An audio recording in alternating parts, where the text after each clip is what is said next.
And welcome into Cosmic Koolaid. I'm your host, Corey Short. And in the booth with me today, we have the incredibly talented Jennifer Lauren of Diamonds and Whiskey. Hey. Jennifer, how you doing? I'm doing good. How are you? I'm great. This is episode 17. 17. And we're cruising right along. So glad you took the time. You came down from Charlotte to join the show. Yeah. I would drive it every day to spend time with you. This is awesome. You're amazing. I appreciate that so much. And you guys got a lot of good things going on, and it means a lot that you took the time to come down from Charlotte and see us. And looking forward to getting you back at Silverado's hopefully this summer, if not certainly next summer. Mm-hmm. It's always a matter of trying to find the perfect fit. You know how that goes. I know. Don't have a lot of country women this year. We were real close with Sarah Evans. That was real close, but it didn't work out. Yeah. Well, I find us with a lot of rock bands now. We're actually, you know how we teeter that way sure. more. But so yeah, we're doing some rock festivals this year and playing more rock and roll. So we're pretty excited about that. Awesome. Mm-hmm. So what do you personally favor more? Do you like the country stuff more or the rock stuff more?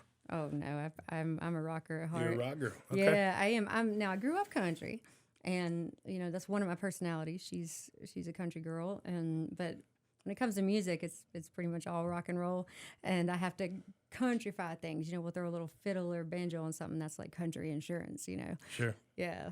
So tell me about your musical background and what got you started in this. Oh goodness. Well, you know, I grew up with no radio, no TV. So I played piano at home and played hymns. That's all I knew, you know, gospel and hymns. And so I grew up doing that. And then I was trained to sing opera, vocally trained. And that's what I wanted to do and do Broadway and that sort of thing. So I competed in high school and I was all into the classical music and the show tunes and that sort of thing. And that's really where my musical background started. I was a classical pianist and vocalist, first soprano and all that, sing up in the clouds, you know. So do you play any other instruments other than piano? I do. I play bass and guitar. I don't claim to be good at them, but I do. I play bass and guitar, and I play a little banjo, a little mandolin. You know, I can pick pretty much whatever, but piano is my strong suit. Yeah. Okay. So you came up in the church, and so you got a gospel background. Yeah. Which also leads to some of the country roots, of course. So tell me how that transferred from singing in church, doing it for love, doing it for God, doing it for community to, okay, I want to make this a career. When did you know that was going to happen? Well, you know, I knew I always wanted to be a rock star, but more in the classical way, if that makes sense, be on stage, you know, but it was actually just a very painful life, a lot of trials, tribulations, a lot of things happened. And as I got older, I realized I needed music back in my life as therapy. I needed to create, you know, and it would take me years to get to that again. I didn't start really playing this type of music or secular music, so we would call it worldly music, till I was, you know, in my 30s. Now people know how old I am because I finally posted that the other day. But I was in my 30s when I started playing music. I had a child when I was 20. He was a micro preemie. He was 1 pound. Wow. And I would spend 10 years, my whole 20s, caring for him. He was trached, feeding tube, leg braces, you know. And then I've been battling Lyme disease my whole life, so I was in a wheelchair and very sick off and on in my 20s, so I really couldn't play music. You know, I kind of lost it.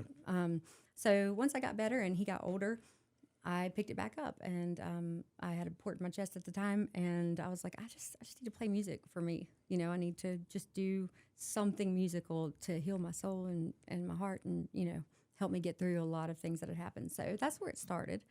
And I had no clue about any of that.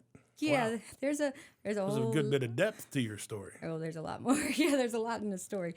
So that's how I got back to music, and then I realized that I was enunciating too well. You know, I grew up in Henry River. You know where that is, Hildebrand. Okay, so right off exit 118 there on Martin's Fish Pond Street. We had 22 acres. I grew up in a big old garage working on cars, and I talked like this, you know, until I started classically training to sing opera. And then all that went away, and now I enunciate very well. So when I started singing rock and roll and country, it was crap. It was like, everybody was like, oh my gosh, you're not going to be able to do this. So it took me years to learn how. But I knew I loved rock and roll, but my stories are very country. So that's how we we get to the countryside.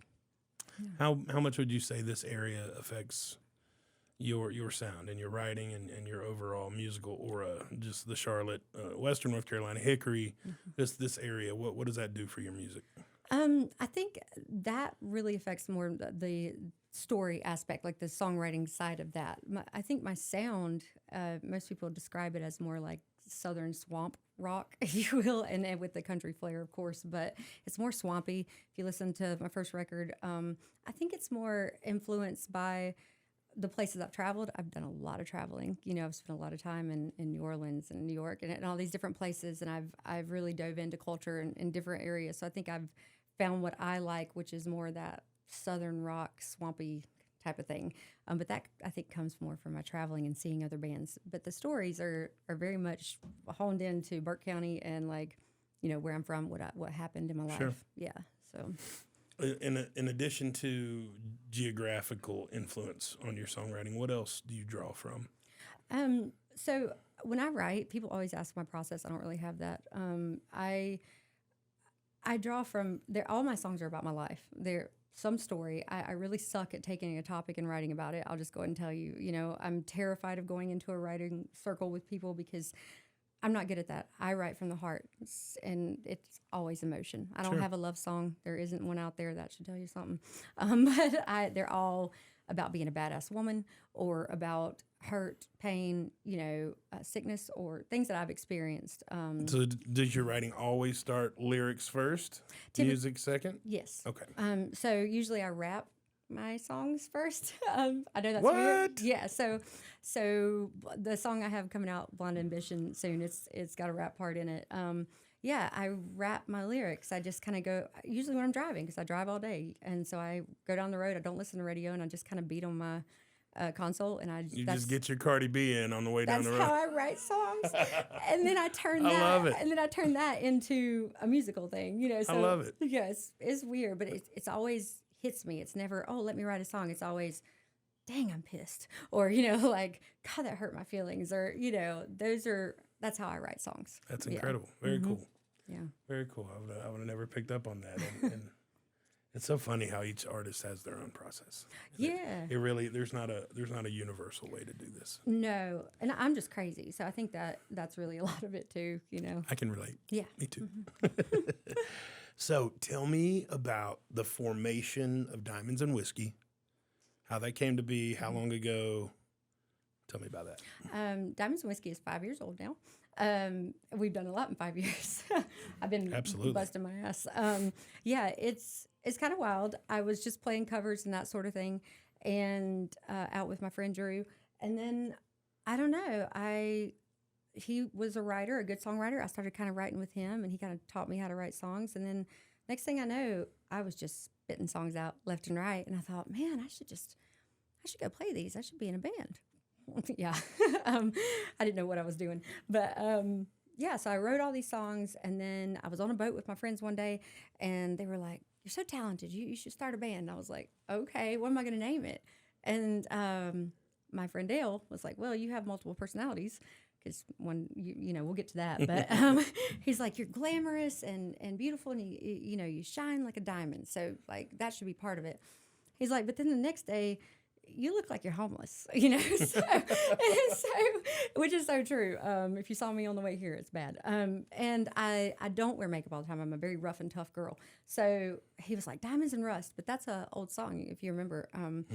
So then he was drinking, and he was like, nah, Diamonds and Whiskey. So he actually named my band, and that's where the idea started. And next thing I know, I got on Craigslist, found a guitarist, Jarrett, who helped me, finalize and write part of the first record. He's since moved on.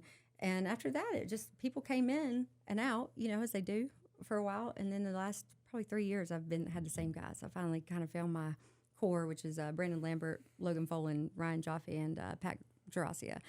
Yeah. So that is lead guitar, rhythm guitar, bass guitar, and drums. Yes.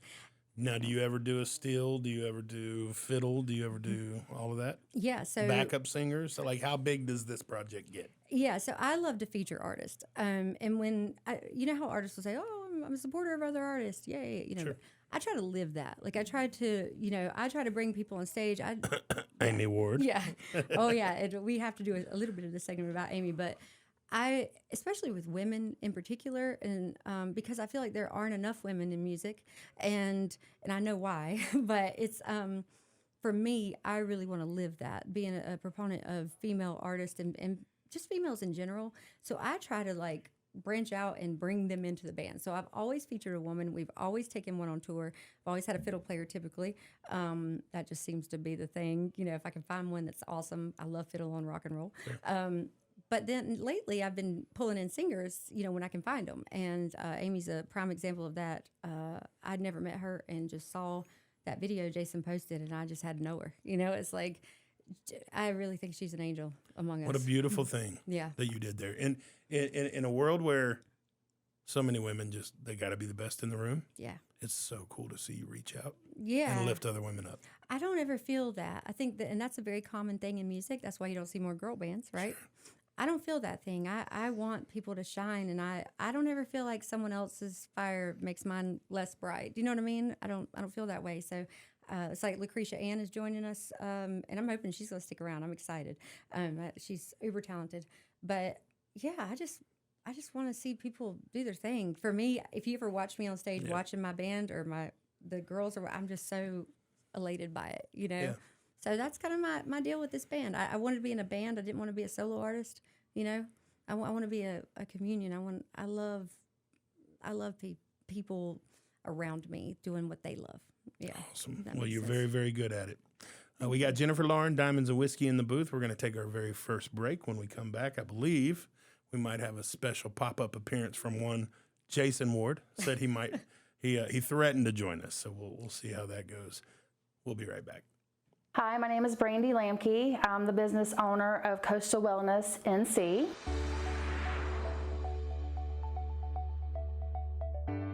We are a totally mobile IV hydration business that is offered here in Western North Carolina, a nursing dispatching company for the public. What that entails is our consumer, when needed, will call us at our 855 IV2U, and they will choose the option of Asheville, and they will tell the person that answers the phone who they are, what they need, and we will dispatch a nurse to their location. We have a menu available. It shows all of our IVs that are available and for what causes, tells you what supplements are included. If you are experiencing IV drip, is just a basic drip for us, but you wanted to add some vitamin B12 to it, you can do that for a little extra money. Our nurses are very caring, and we have expert stickers. All of our nurses have done IVs for years. We have an online wellness shop where you can purchase vials of B12. You can also order semaglutide for weight loss. Monjourno is also another one, and those are our biggest sellers, are the weight loss. So I'd never tried IV therapy before. My friend told me about Coastal Wellness. They came out to my house. It's a mobile unit, no mobile fee. I didn't have to worry about meeting the deductible for my insurance, which is really high. They came straight out to my house. I got the IV fluids. The next day I was feeling great and wonderful, and the nurse even called the next day to check and see how I was feeling.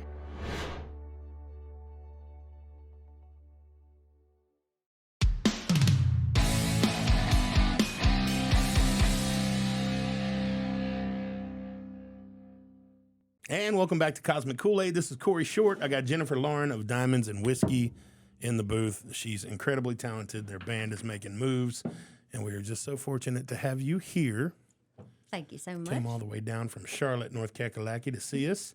And looky here. Who else do we got in the room? The honky-tonk Willy Wonka. The honky-tonk Willy Wonka himself. Jason Ward is in the house. Jason, how are you, buddy? Good. How are you doing? It's been a whole month. I just had to crash the party. Oh, ginger britches over here. Ginger britches. Well, it'll be blonde when the sun comes out. Oh my Lord! I go ginger in the winter. He has to get his highlights and his blowout. Yeah, I got to get my sun in. Uh-huh. One day I got a text we have a group text, me and him and Amy. Although Amy only checks in occasionally because she thinks we're stupid, which rightfully so. Yeah, he sent me a text. He's getting his blowout on. I was like, oh my God, you're the sister I'd never had. Right. Yeah. I wanted Amy to be here, but she's out playing Jesus. She's eventually. this is gonna have to happen. Like she can't hide from me Oh, I forever. know. Well, so I think she does stay busy. I think a lot of it today was so she's playing Jesus. She's cooking for the sick, and got all this stuff. I mean, I appreciate all that, and I love Jesus, but the whole rest of that's bullshit. Because here's why: because she hid from me for like 4 months. Yeah. Amy, sing. Amy, sing. Right. Amy, no. Yeah. Boom, she's on stage with Jennifer. That's bullshit. That's the thing. That, No warning. Some kind of pull that she has. Like I tried to do that for 20 years, and then she shows up at the house one day. I And it's literally just like- showed up. All right.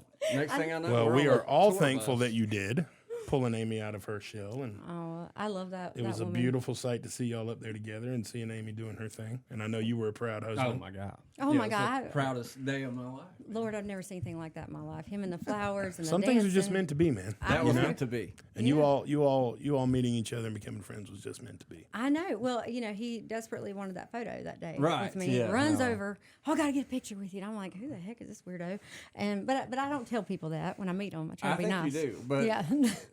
that story's all crossed up. Yeah. Dude, I've laughed 100 times about Pauly Shore going back into the kitchen of that place. Like, who the hell did he took y'all back in the kitchen? Yeah. He just walked back in the kitchen Yeah, he of the did. barbecue place. Yeah. That's Oh my God. Yeah. I don't know why. Yeah, no, he funny. did. He did. It was crazy stuff that's happened at Silverado's. Yep. So this show's about Jennifer, but real quickly, just give us any new updates on Trinity Farms since y'all are a big sponsor. We have I don't know when this will air, but we have a sale getting ready to start tonight. It'll probably be over by the time this airs. But yeah, we've been wide open, but working on Silverado stuff. That's getting ready to crank back up. Yes, sir. You got the banners? The banners are they're not up yet. They're not up yet. They're still in the office in the Okay. box where you dropped them. That's good. That's fine. Everything happens this coming week. Okay. Yep. Yeah, we've It's been go wide time, open, baby. ready Go to time. go. It is. I'm excited. Problem is, I got to give you back Billy Ricketts now. You can have him most I'm times. so Just dependent I on just fuck. I just need him for a couple hours a day. No, That's all good. he's a valuable dude. He is, man. He's awesome. He is. He Yeah. is. Does anybody want some bourbon? I do, think man. I don't want to mix. mix with mine, but I got to have some of your high end stuff. I'll take a Is that So- Pappy Van Winkle? No, well, it's Weller. Is that what you brought last time? Yeah, but Okay. this is the special reserve. I don't need much. But I want you to look. She said diamonds and a little bit of Little bit. whiskey. diamonds and a little bit of whiskey. Yeah. Here, we'll give that. I like diamonds a little more than whiskey. So, Right. okay, here you go. And so you gotta look at this, man. And we got the manager of Diamonds and Whiskey in the house too. We don't have a camera on him, but Oh, nephew. what's up, bro? Nephew. I call him New Neff. I'm going to get him the New robe Neff. and everything, instead of Hugh. Look at this. So I'm going through the thrift store today, and it's sitting on a rack. It's still got a tag on it. That's a fur coat. It's for a your fur whiskey, coat bro. for whiskey. Who gets rid of that? Like who says, oh, I'm gonna get rid of this? Hold that up, Jason. Let the camera see it. Like I don't That's understand. it. incredible. Can I just say, God bless you, Amy? That's all I got. She wish probably she checked was it for here. lice. I Yeah, know. no, I sent it. She was cooking, and I FaceTimed her, and I showed her, and she's like, "Why would you get that?" I was like, "Why would you get rid of it?" Why would she ask after all this time why you would get something? Cheers, you guys. Cheers. It's Jennifer's first time on the show. Cheers, Neff. New beginnings, new goals.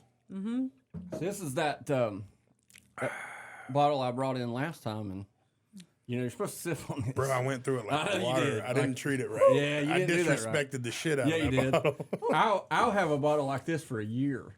I smell like whiskey dance. I have to do And that. but I mean, there's stuff that I'll drink more of, but like this is just something you pull out and you're like, okay. Well, I'm really The excited. diamond of whiskey. Can I share some country music news of my own? Please. I get to sit in the sound booth the next 2 nights at Nissan Stadium for Luke Combs' sold out stadium shows. Really? I get to sit in the sound booth both nights, Friday and Saturday. That's pretty dope. That's awesome. Never been to Holy a stadium cow. show. Really? Never been to a stadium show. My buddy Todd Lewis, episode 1, Luke Combs front of house. Yeah. Sound. I get to be in the booth with him So all weekend. you're the sound guy. Yep. That's awesome. That was a good podcast. So, yeah, I man. learned a lot on that show. I love Nashville. God, I love Nashville. Oh my God, I turned into a different person when I know we're here about Jen. I'm gonna stop talking, but when We all need to go down together, bro. dude, I don't know if I can handle you. when I hit Broadway, and I know Broadway is gimmicky and all that, and they do the mainstream thing, but something happens. something happens in my head and I'm not the same person. You love it. God Oh bless you, my Amy. God. You love it. I'm just You're gonna like, keep where's telling Morgan you. Wallen? Where's this? Show me to the honky tonk. Oh my Like God. that, it's crazy. So when I was down there in October for AIBA, which is the big conference where all the agents are, they did all the music and the after parties and everything at the Wild Horse Saloon. And I just saw today that Luke Combs has bought the Wild Horse Saloon. Oh, so we're gonna have a Luke Combs big ass honky tonk. Bro, Luke Combs is going to have his own. They're Broadway. all doing it. Yep. He's freaking awesome. Yeah. Yeah. Yeah, So, he is one of the real ones. I had dreams, possibly even dirty dreams, of Luke Combs taking over Silverados and making it Luke Combs Music Luke Park Combs that yeah. we partnered together on. Yeah. Hey, Like, dream that's big. your- Dirty dreams. Yeah.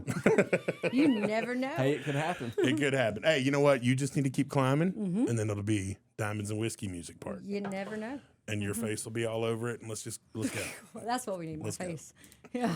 That is exactly what we need. This. Yeah, marketing. Yes. Marketing. I mean, Jennifer, is your face or mine? Okay. All right, you got a point. I'm just kidding.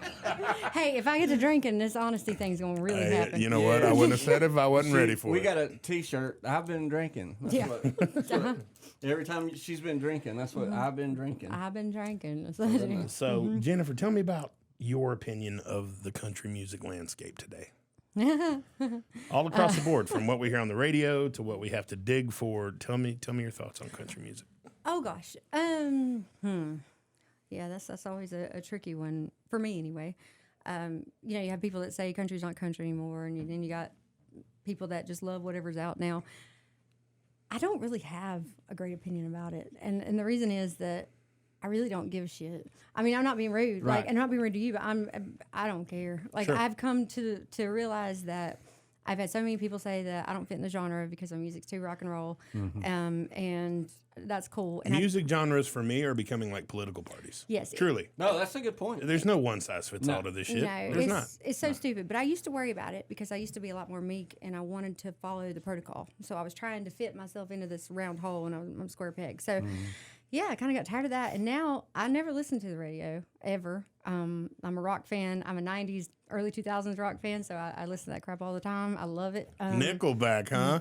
I'm more of a Three Doors fan, but no, I did love Nickelback. I'm not gonna lie. I think No, I Nickelback did got a too. bad I rap, dude. freaking I love really it. do. They got the shaft, Yeah. man. They got shit on. You can turn Nickelback on, and if you say you don't like it, you're a liar. That's right, Josh Michaels. We hear well, you, yeah. buddy. Yeah, no. We Josh hear Michaels, you. he's been in the front man for a long time yelling that. Yeah. So you keep talking about Three Doors Down. Tell me about the connection there.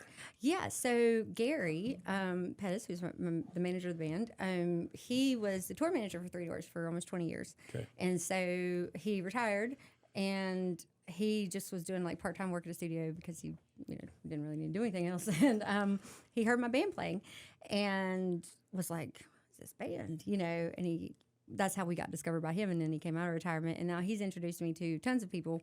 But Three Doors Down, obviously, was his thing. So I've been to lots of their shows and hung out with them. Amazing guys.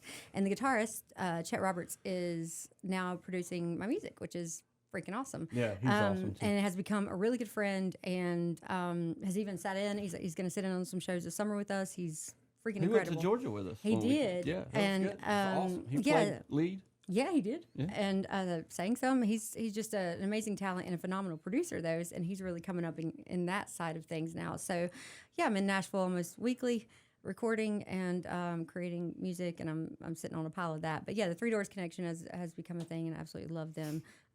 Like I said, Chet is amazing, and I can't wait for everybody to hear this production. It's pretty insane. So I just heard a little bit of it actually. Yeah. Oh, yeah. So, oh my gosh, we're not even into that yet. But yeah, Did I get into? Did you get in trouble? Maybe a little it's bit? gonna be good though. So that's kind of the Three Doors thing, and I'm excited about it. So Yeah.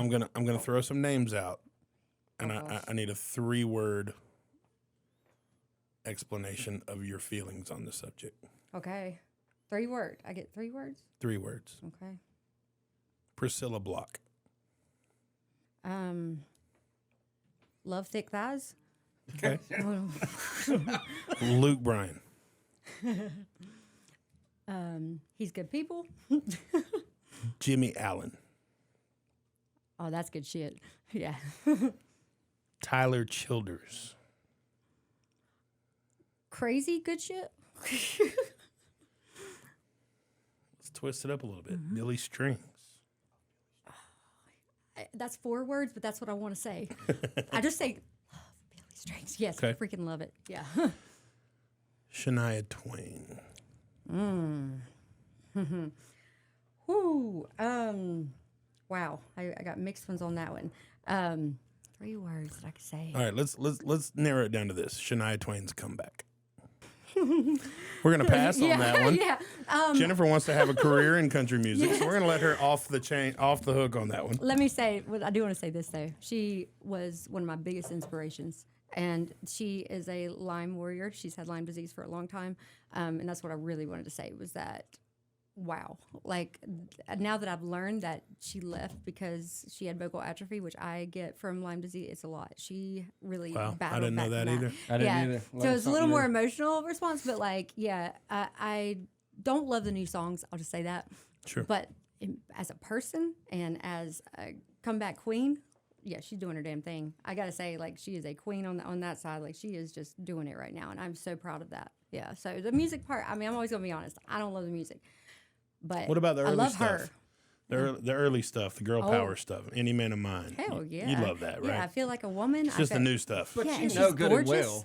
and well when the show starts, she has to be playing all that stuff. Sure.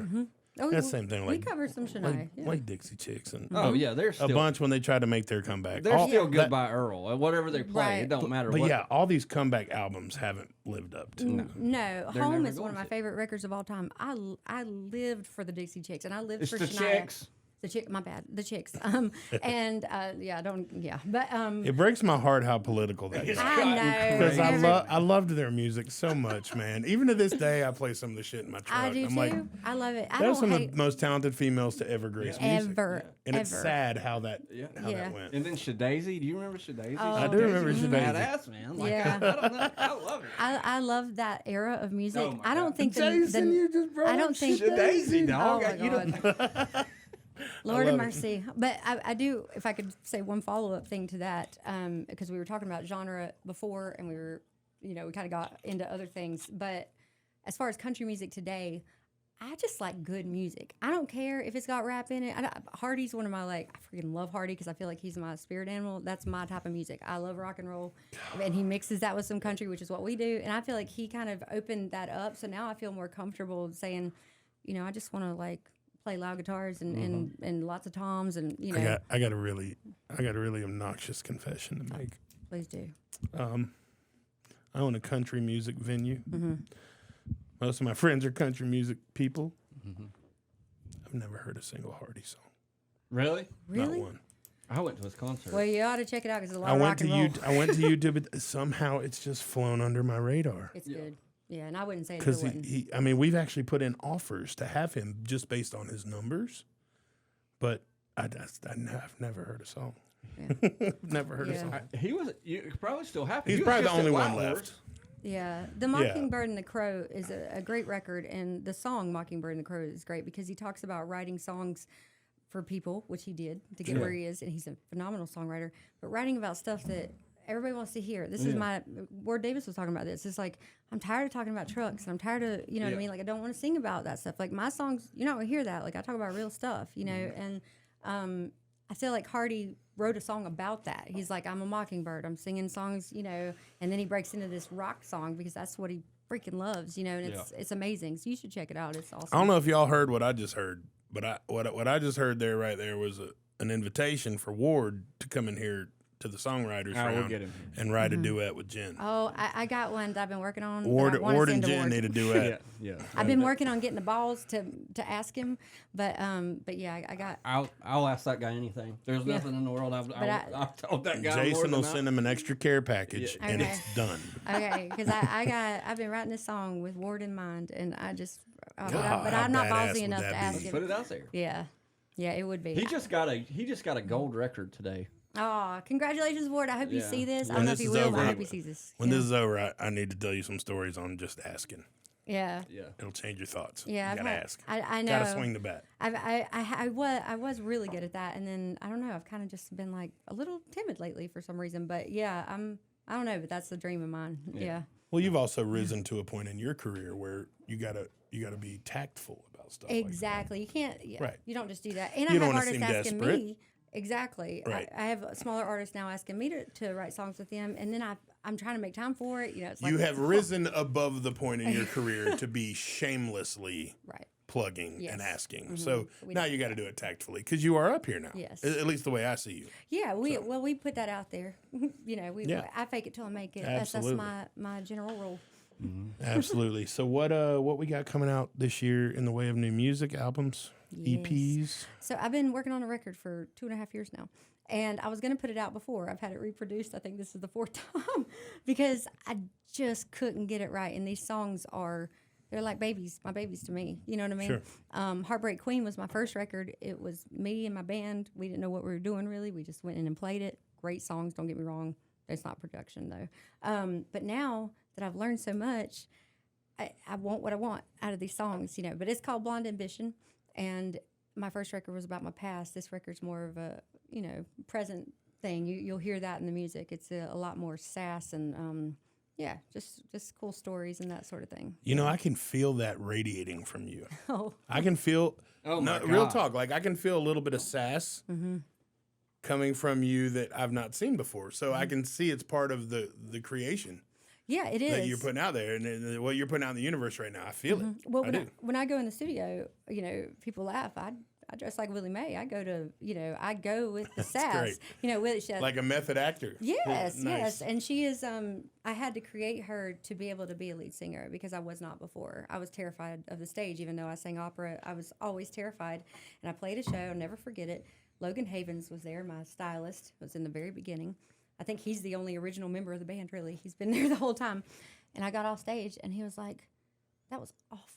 I mean, he just told me, he said, if you're going to do this, you got to do it. And he put this drag queen makeup on me and big hair, and I started dressing like a hooker.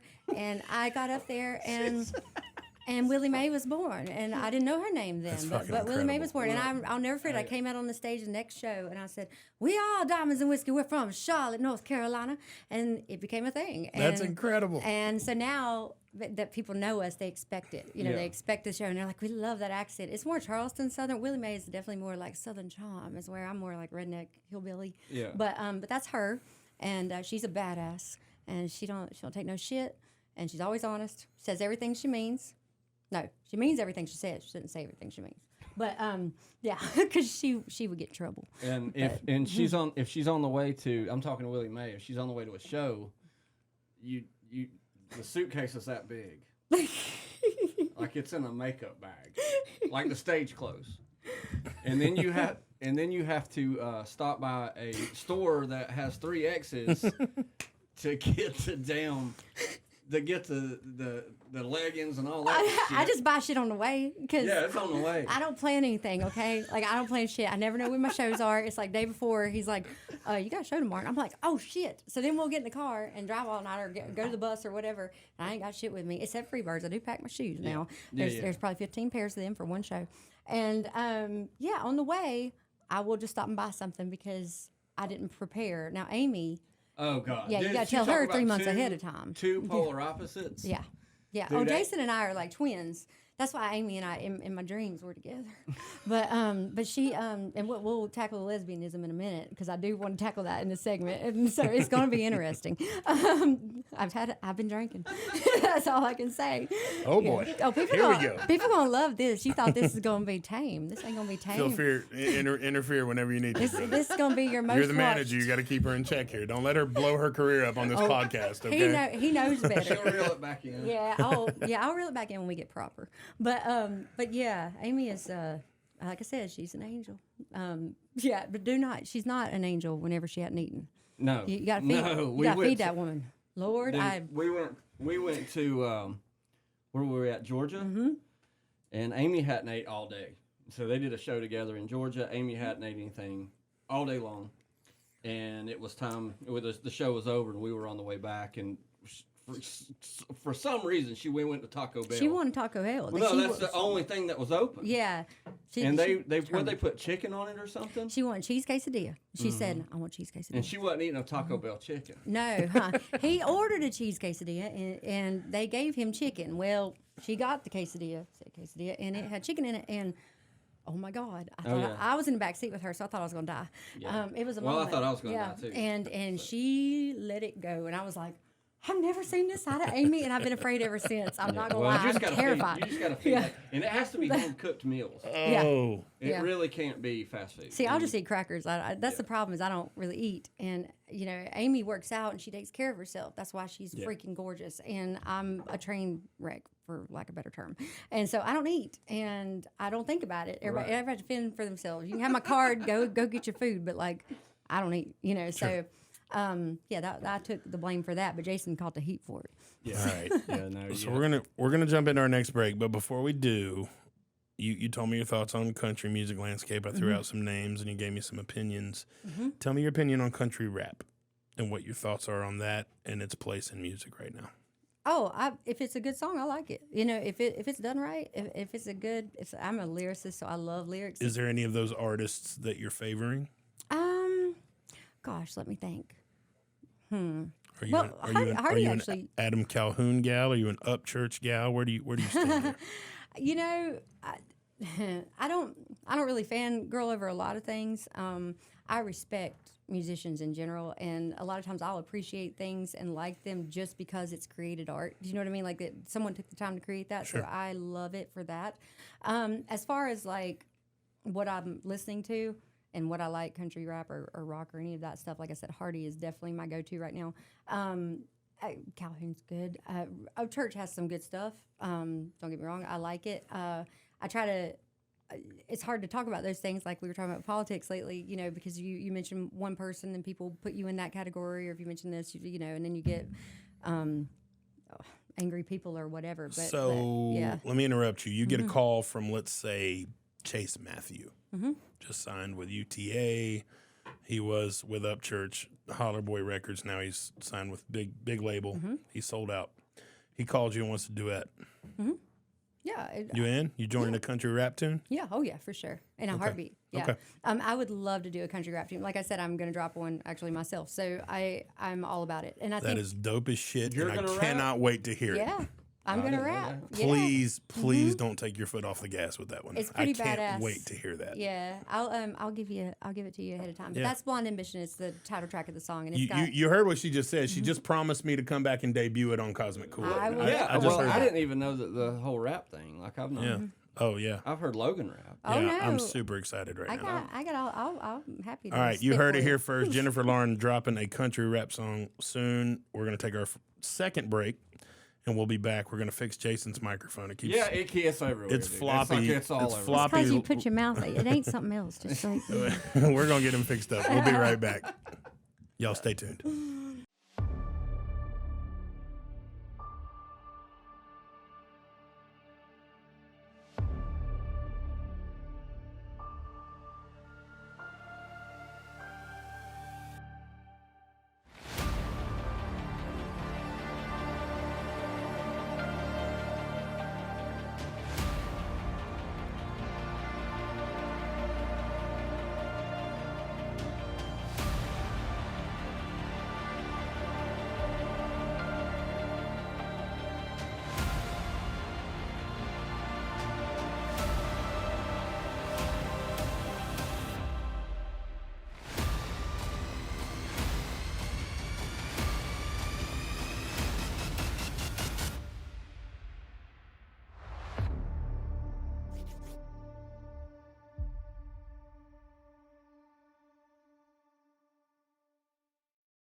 Okay.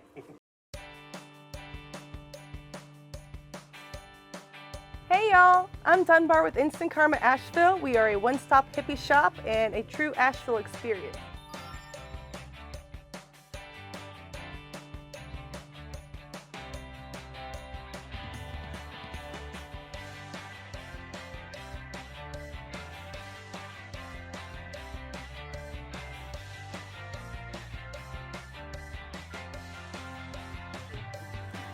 And we have 3D tapestries. You gotta check this out.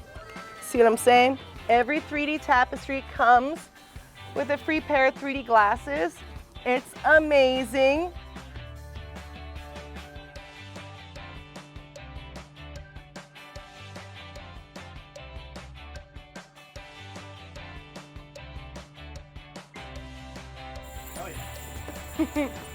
We've got grassroots hats, belly dancing gear,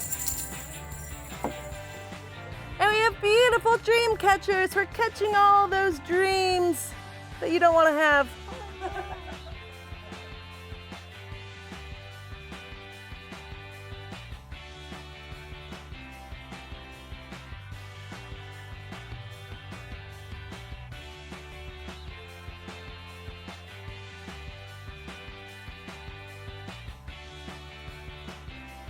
We have locally made Asheville soap. It's delicious. You're gonna want some for you and your mom. Those would be incense matches. They're really great for the bathroom.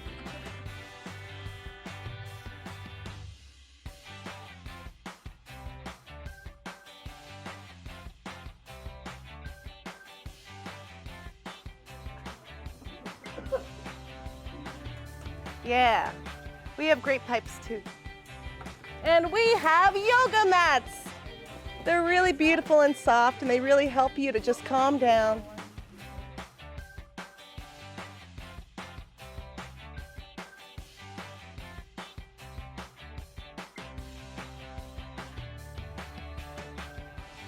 We sell dragon eye journals and pendants. All sorts of beautifully made local stuff.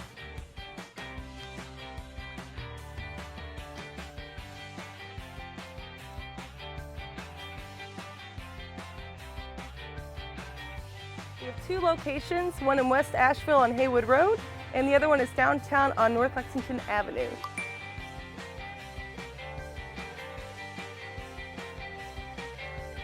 Make sure you check out our online store at instantkarmaasheville.com. And I can say we are the place you want to be.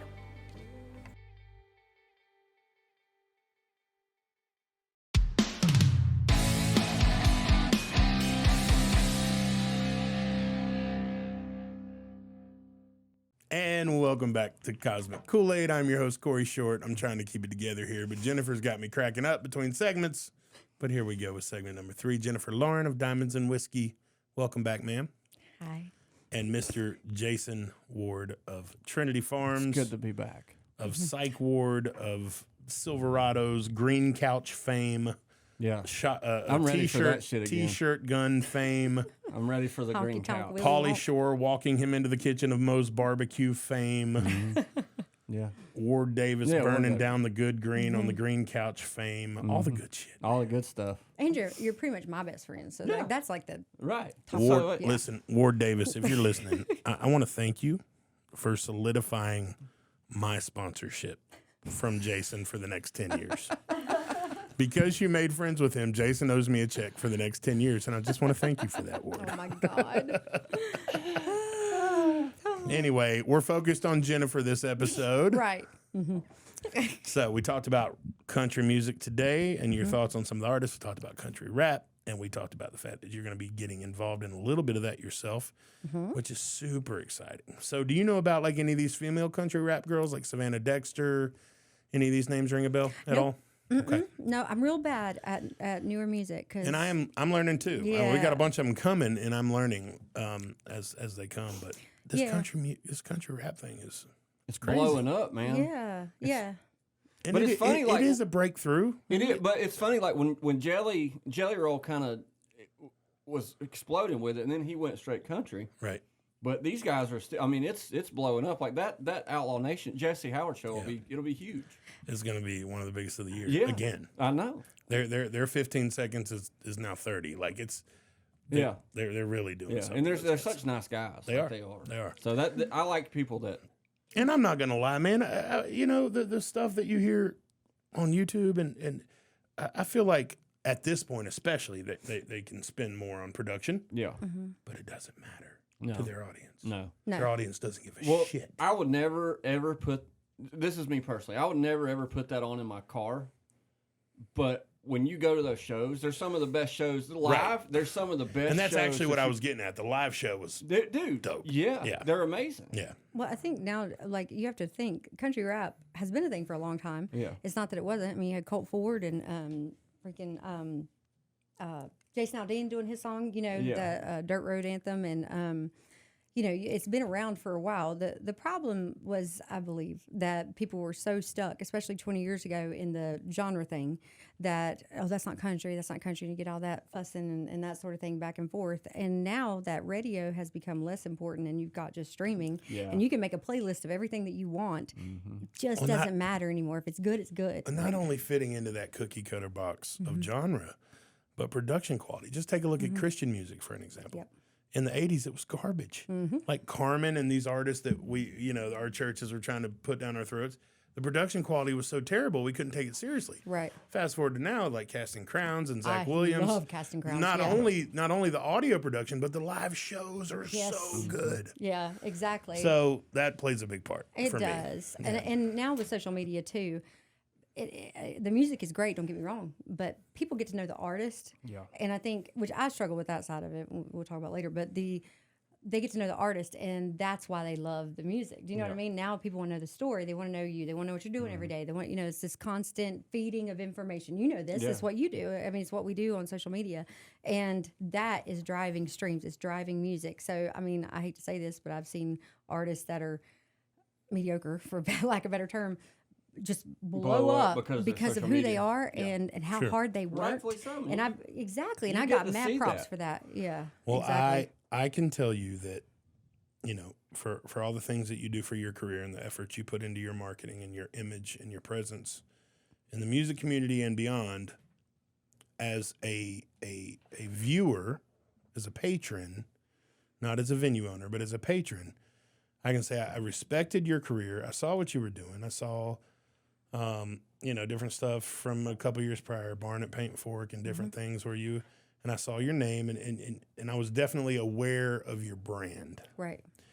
But I can tell you concretely that I became a fan when you, you know, for you it may have been different, but for me it looked like you humbled yourself to bring Amy Ward into the fold with you and elevate her to what I saw as your level way up here where Diamonds and Whiskey was. And I became a fan in that moment. And I can't be the only one. No, well, hold on. I know that's one thing about her that, like, she didn't, you can tell she doesn't necessarily want to be the lead singer. She wants to give it to somebody else. Exactly. And just to get, I mean, it's crazy. Well, to you weren't see. in here in the first segment. I was telling her, you know, the women always got to be the best in the room. Right, oh, yeah. That's the thing. It's such a beautiful thing. Yeah, which- oh, it's how crazy. she's not like that. Yeah. My guys always say that I never mention my name on stage, which I don't, but I talk about them all the time. Mr. Logan Foley, Mr. Brandon Lambert, and I don't realize I'm doing it. But the truth is, I didn't ever want to be a lead singer. I still don't love it. It wears me out. When you're a lead singer, I don't think people realize it. There's a lot of jokes about lead singers not carrying gear. But the truth is, you're exhausted because you carry the show. You playing an instrument's one thing. I've done that. I've been in bands. I've played instruments. That's great. I'm not tired. When you're a lead singer, you're freaking worn out. If you're a good one, because you're in it. You know, you're jumping up. You're in the right there in it with the fans. So like it's different. But it's not just that. I never wanted to be a star. I still don't. In fact, my lack of posting on social media the last couple of months is truly because I got on a flight for Nashville a couple months ago, and I was standing in Charlotte Airport. And someone ran up to me, and they were like, "Oh my God, are you that singer from Diamonds and Whiskey?" And I was like, "Yeah," you know. And then he turns around and yells, and is like, yells at, "I told you it was her." And then next thing I know, I'm taking photos of people. I get on the flight. I've got to take photos on the plane. And then some guy asked me, "How's Phoenix?" Like turns around, this the other person. "How's Phoenix?" I don't know this person. I was like, it honestly scared the shit out of me. I literally have had an issue since. Like I realized in that moment, I got to Nashville, got off the plane, took photos of people. I was like, I'm a nobody. Like, that's how I truly see myself. I act like I'm a badass because I am for many reasons, but I've never seen myself that way. I come from a trailer in the woods. I feel very much like a nobody, and I don't mind. Like, I want to be in the shadows. I like that. So for me, I've been looking for a female. Before Amy, I mean, I've had 4 or 5 different girls I've featured. Sure. It seems that some of them, I won't say all of them, but some of them have issues with, they say, oh, I stand in your shadow or blah, blah, blah. Well, it's not for lack of me pushing you out there, but I do know, and people have told me this, I definitely have a thing, on stage. So I probably should be there, but I don't love it. So Lucretia joining us this summer, she is a South Carolina girl. She's got a powerful voice. She's been doing this way longer than me. She plays different instruments. She just hasn't kind of broke up, the ceiling, Sure. like we have in ways. But to be able to give her that platform and push some of the lead singing onto her, because she has a big voice like I do, it's going to be great. So, yeah, I've been doing that a while. But with Amy and Jason's following, definitely Jason's following had a big part in that. Everyone's seeing it for once, like finally actually seeing that I've been doing this and that I so want that for women. That was a big part of it. And she was the one that really broke that. And I don't believe you're doing any of that for numbers or growth or metrics. I believe that is from your heart. Oh, no, and I feel shows. it. Yeah, I feel And it. it shows, but I need you to know, like, I've been paying attention for a while just because I have to. It's my line of work. But I became a fan. Thank you. Like, that was a beautiful thing. And maybe it's because I wanted Amy to sing so long, and I've been paying attention to the awards and rooting for her and rooting for them, and it was just really beautiful. It was cool. I mean, that's for me, that Amy and doing all that would be like, that would be my dream for Amy. But yeah, it's more our dream for Amy. Right. But Amy wants to cook bread and sing at church. Hey, it's okay, and though. that's fine. Yeah. She That's did fine. it for a minute. Yeah. But and she's it was going to do fun. it again. And No, we're not yeah. done. I'm dragging her on stage. And if we can come back to Silverado's, she getting on stage. Like, she will have no choice, and she knows it. Willie Mae will show up with fishnets. You're playing 2023. You don't know it yet. Oh. But I'm coming, and also we got some more offers. We're working. You're coming. it's good because I get a lot of messages asking when we're coming. Good. But I would also like to point out that I did get Amy in booty shorts and fishnets, and I got her in high heels. Remember? So I feel like I have conquered just Mount Everest because Amy, you know, It definitely was something that wasn't. That was out of her comfort zone. You're welcome. That's all I got to say. You're welcome, Jason Ward. It was nice to see. No, I do. I really do feel that, though. And my reason for feeling so strongly about pushing, other artists and especially females is that no one did that for me. And I'm just going to be honest. No one ever reached out to me. No other artist. Nobody ever said, hey, would you like a spotlight on my page? Because I've got, we have a ton of followers. No one ever did that for me. And I'm not mad about it. I don't care. But I thought, well, shoot, how can I change that? I'm just going to do it, So look, I featured Lucretia before, and lots of Brandy Cole, Caroline Keller's going to come soon. I had her open for us a couple times. Like, I really do try to do that because no one did that for me. And instead of being bitter and being like, well, I'm going to do the opposite. I'm going to lift people up. And with, having the sicknesses I've had and all the things I've been through with my kids and the marriage, divorce, the pain, the surgeries, everything, all I know is life is short. And if there's one thing that's important to me, it's my legacy and what I want to leave behind. And that, ma'am, is where we go to the next segment of this. And I'll put it off as long as I can, but I think it's appropriate time that we tell our audience what you were speaking about earlier and you being the badass that you are. So who cares about music? That's cool. Who cares about you being a badass vocalist? That's cool. Let's talk about Lyme disease. Let's talk about cancer. Let's talk about divorce. Let's talk about being a single mom. Let's talk about all the real reasons that you're a badass. Oh, gosh. Tell me your story, boo. Oh, well, I won't tell you all of it. I'll give the shortened version because it would take us years probably. But, I come from pretty humble beginnings, and it was a rough life growing up. And I went from that right into college. And by the time I got to college, I could barely play piano anymore. I couldn't hold my head up. I was having these fevers of 105, 106, and I'd been plagued for years with all these symptoms. No one could figure it out, And I was getting worse and worse and worse. And so 2 years later, my high school sweetheart and I had Dallas, wonderful. His dad's amazing. I just didn't want to be married. So I, got pregnant, tried to make that work. It was great while it lasted. And then Dallas was born, and he was born with all these, I don't want to call them issues, and I don't want to call them disabilities because it really wasn't that either, but he had a lot of things that he had to go through. He was 1 pound when he was born. And obstacles. Yes, obstacles is a great word. And it was very touch and go.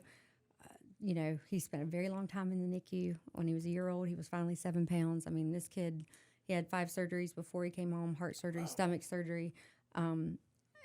It was just, he was at Mission in Asheville, and God bless him, they saved his life. And he was the smallest baby and longest one that stayed there. I guess he stayed there longer than all the kids then.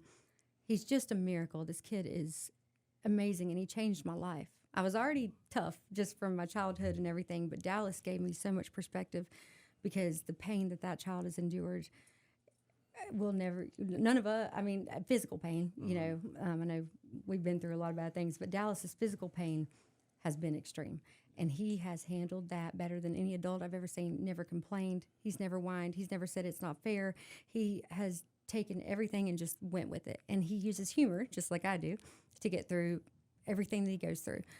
So 10 years of his life was plagued with being hooked to 5 machines, so I was a single mom with him, starting a new career and working my butt off to pay for medical bills and all these other things. And this kid was right by my side, just toughing it out. And it was me and him. And he's incredible. And he taught me so much about life.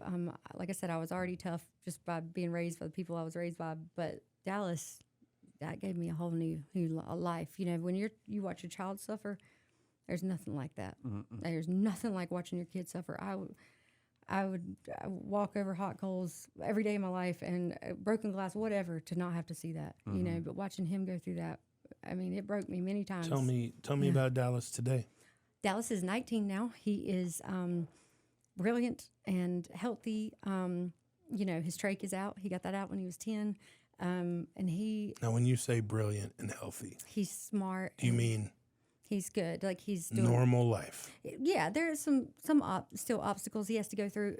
His lungs aren't developed like ours, and he has paralyzed vocal cords. They removed one of his ribs to create a stent one side open. But he is just so intellectual. Like he's always been that way. Like he can have an adult conversation when he was 10, 11 years old. Sure. You wouldn't believe it because this kid is an adult. He's always been that. So he wants to be a pediatric nurse. He wants to work with babies like him. And are there any physical limitations? Like, can he drive a car? Can he do those things? Yes, okay. He can. He's just like us. He's small. Mm-hmm. Because his body was drained of all the hormones. He just breathing was so hard for him his whole life. He's going to be shorter. He's about 5'4", 5'5", something like that.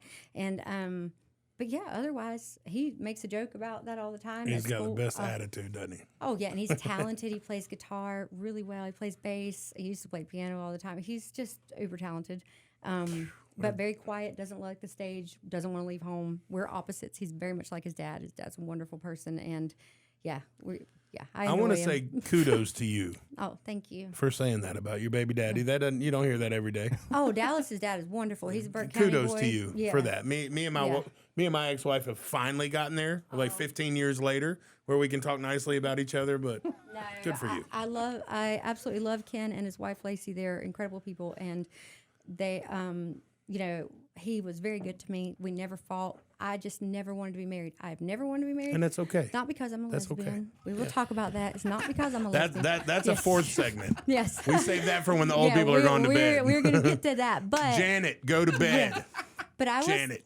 I was not like other girls, Like I wanted to be a boy. That's weird to say in these times, but I did growing up. I wanted to be a boy.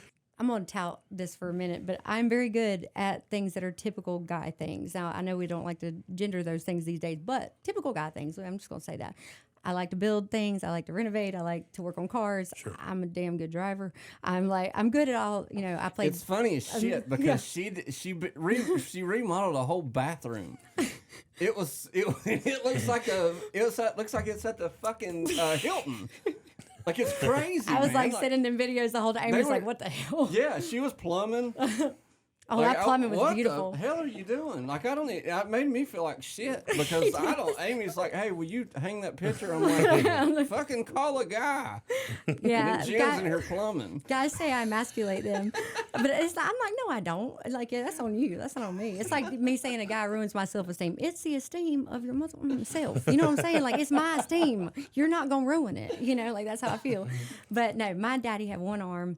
And he was the most badass person I've ever met. This man got up every day, worked his ass off all day long into the night when he could have been on disability because he was mangled, like from a motorcycle wreck. I never knew him really with two arms yet. That was the year before I was born. And every day, this man did everything on his own because he was so determined that nobody was going to help him. You know what I mean? And this is his grandfather. He knows. My daddy, he was a hard ass, and we didn't get along all the time. But I will tell you that he instilled in me that I can do anything I want to do. You will never hear me say I can't do that. I've never said that in my life. I will never say it. My dad used to say can't's not in our vocabulary, Jennifer. And I believe that with all my heart. So when I go to do something, I'm an Aries and I'm a headstrong, person. So when I go to do it, freaking do it. And I will make it happen. Like there's no, the only reason it's not going to happen is if I don't want it.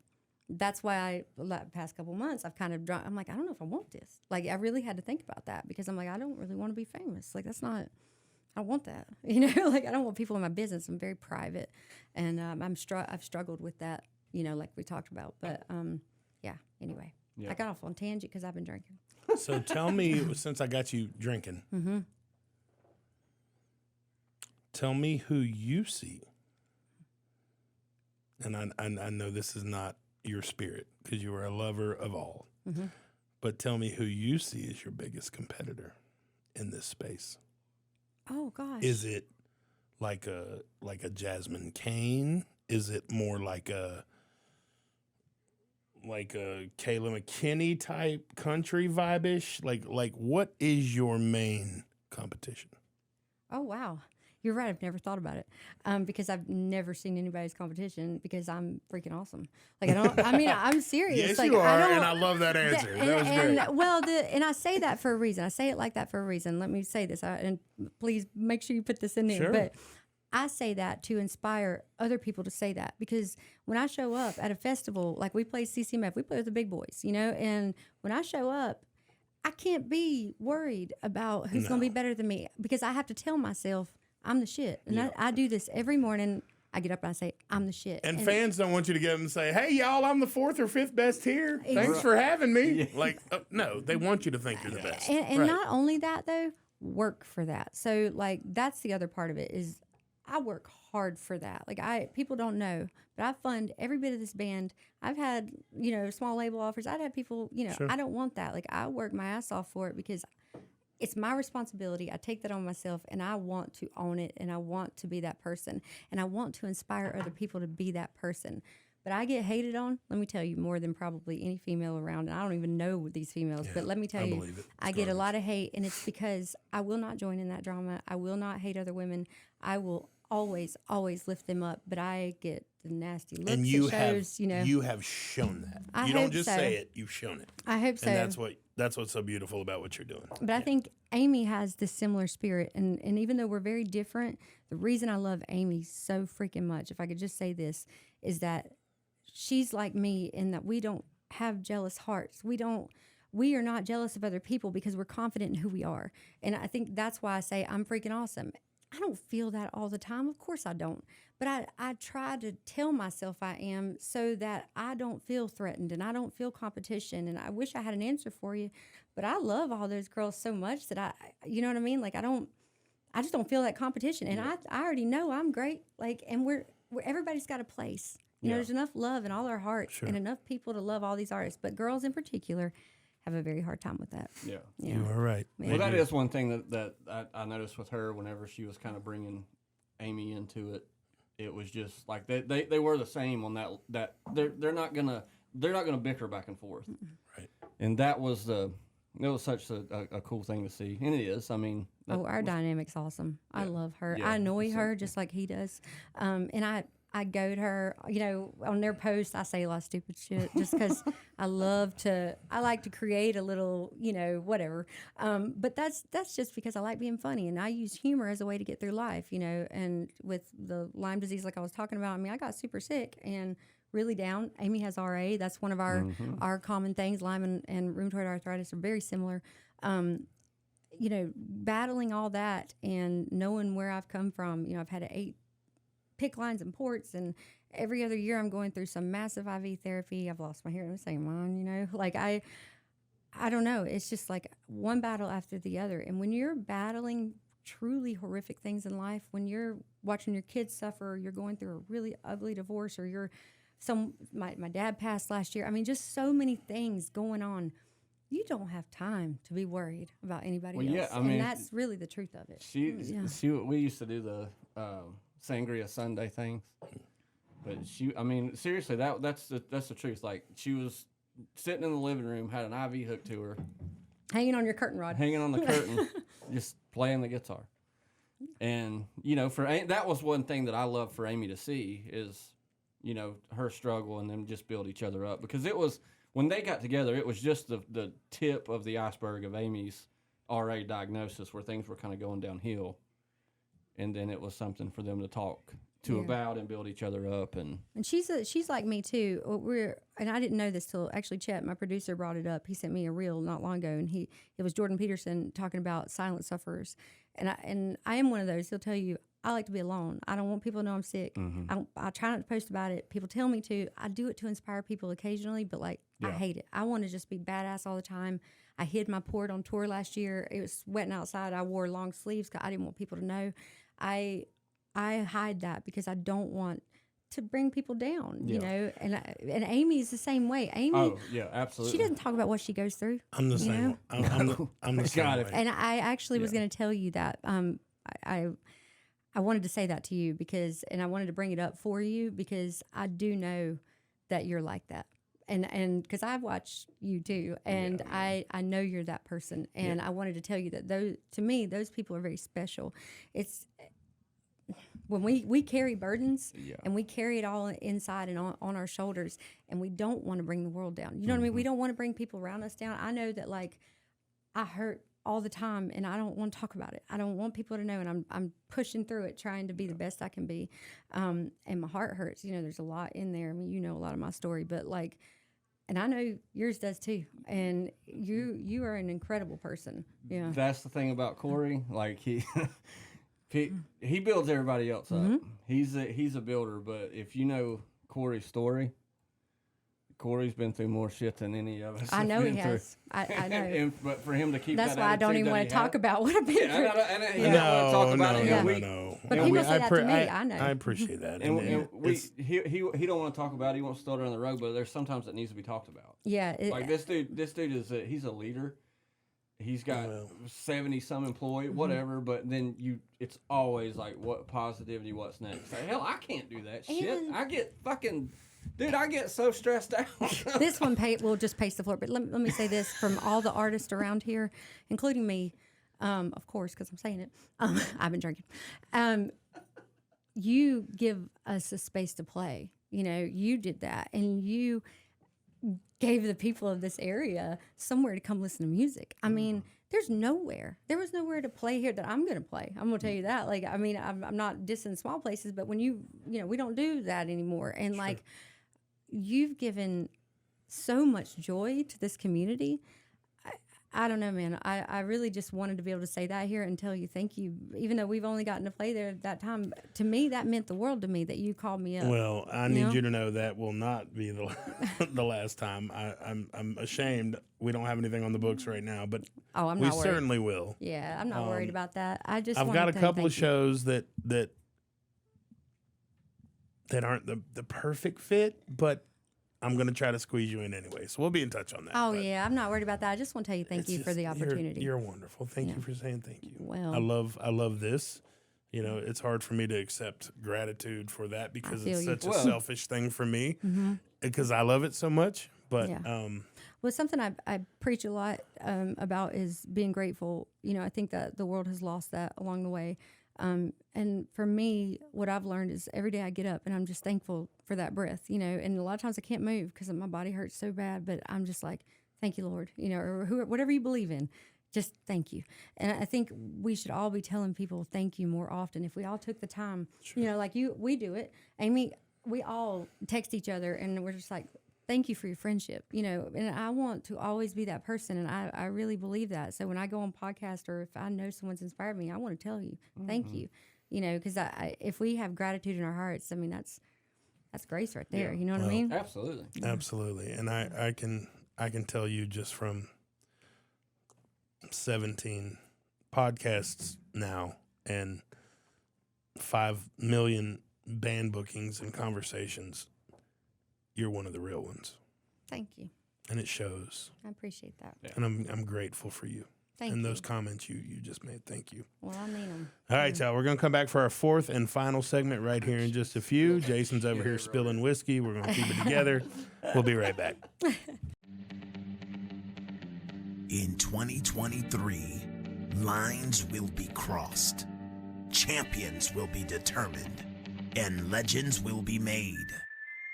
HVW once again sets the stage for great professional wrestling in Western North Carolina, bringing the best talent together for the Showdown Series at Silverados. Featuring TJ Boss, Jada, Stone, Reno, Royce, Luca, Daniels, Marcus, Erics, Michael, King, and King Enterprise. The bar and standard in professional wrestling has always been high in North Carolina. This year, High Velocity Wrestling takes that into the atmosphere. It's the Showdown Series at Silverados.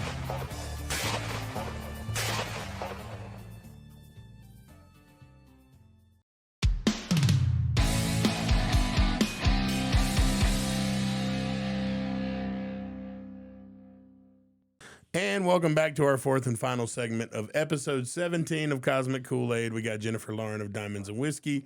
We got Jason Ward somehow bounced his way back into the show for episode 17. You know what? I'll never turn this guy down. He always makes the show better, mainly because he's got boob sweat and he's spilling whiskey. He's trying to check himself out. And he's got a whiskey fur jacket over here that he talked God. about earlier. Where's your majestic blanket? That's what I want to started know. to wear it in. I'm so glad I didn't because I would be boob sweating So everywhere. listen, if you're sitting at home and you're thinking, man, these guys on this podcast have been drinking whiskey, you're right. We have. It's getting a little loosey-goosey in here. But before we do, before we go off the rails completely, let's keep focused for a minute. There's some lesbian. The word key word segment 4 is lesbian. Go. Yes. Oh, wait, is this on me? That's on You're you. not a Shit, lesbian. I Are don't you a know lesbian? any- He's a lesbian in a man's body. Yes. I'll So, identify as lesbian. so I just want to address this since it seems to be a topic of conversation. It was a topic you brought up. Well, because it seems to be on everybody's minds. I know everybody in this freaking county's thinking about me all the time, wondering if I'm lesbian. So I might as well talk about it. Now, why do you say that? Well, see, I don't have, Willie Mae, she doesn't have much of a filter a lot of times. And since I love to build women up, you know, I like to compliment them. But with Amy and Jason, I'd kind of take it a little too far sometimes because Amy is so bootylicious. I mean, she makes me want to be a lesbian. I'm not going to lie. Like, here you go, y'all. I am not a lesbian, just so you know. Have I ever dated a woman? Yes, I have, but that was a long time ago. Jason, he needs some Yes. Wellers. But I'm just going to put it out there, so because I'm not ashamed. Don't be ashamed. No, that was in my early 20s when I was wild and crazy. So no, I'm not a lesbian, but I do appreciate a beautiful woman, and I think that there is beauty to be found in all people. Or I do believe that I try very much to go. I spend a lot of time in my day. With this. Oh my God, not a Viking. Anyway, I try to compliment people no matter what, and especially women, because I think we are always concerned with what we look like all the time. Men are very visual, Sure. you know, but honestly, Completely. yeah, that's what y'all do. Okay, so we work a lot of us care very much about what we look like for our men or for one, you know, going out and dating, and it is a competition for women a lot. I mean, I want to make this point, but I don't want to offend people, but I'm going to make it anyway.